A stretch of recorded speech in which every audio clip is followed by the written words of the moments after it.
shirkan oo gogol xaar waa shir madaxeedka ganacsiga maalgashiga ee Soomaaliya Uganda ayaa waxa uu ka dhacay xarunta wasaaradda arrimaha dibadda ee dowladda Uganda waxaana shirkan goobjoog ka madax ka socotay wasaaradda arrimaha dibadda Uganda xogaha joogtada wasaaradda arrimaha dibadda Soomaaliya dinjiraha Soomaaliya u fadhiya Uganda agaasimayaasha wasaaradaha qorsheynta ganacsiga maalgashiga iyo gaashaaniga xogaha joogtada wasaaradda arrimaha dibadda ee iskaashiga caalamiga ah ee dowladda Soomaaliya Danjire Maxamed Cali Nuur ayaa warbaahinta qaranka ugu warbixiyay ujeedada shirkan maanta isugu nimid wuxuu hordhac u yahay muxuu ahaa shir ay ka soo qayb gali doonaan oo ama ay soo gabagabayn doonaan madaxda labada dal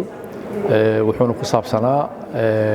joint permanent mission oo ah commission ah labada dal iskaashiga xagga dhaqaalaha xagga socialka security-ga iyo muxuu ahaa iyo trade-ko dhan marka shirka maanta ayuu noo bilowday oo technical committee oo labada dhan ayaa maanta wada fadhiyo galabta markaan soo gabagabaynana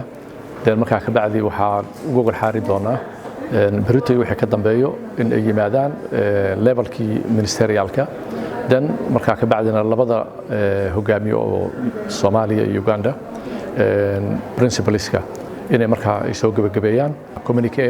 oo ku saabsan arrimahaas oo dhan in labada dal iska kaashadaan Soomaaliya iyo Uganda oo muddo dheerna muxuu ahaa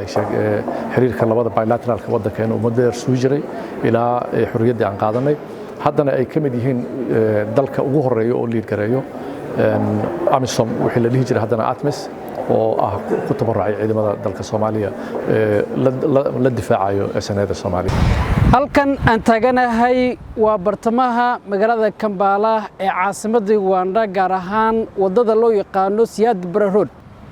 sida aragtaan wadadan waxaa lagu hardhay calanka buluuga ee Soomaaliyeed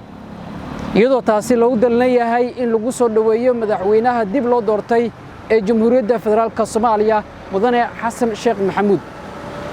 waxaa guud ahaan magaalada Kampala ka socoto soo dhaweynta madaxweynaha Jamhuuriyadda Yusuf Maxamed Macali Kashmir raadiyaha telefishinka qaranka Soomaaliyeed Kampala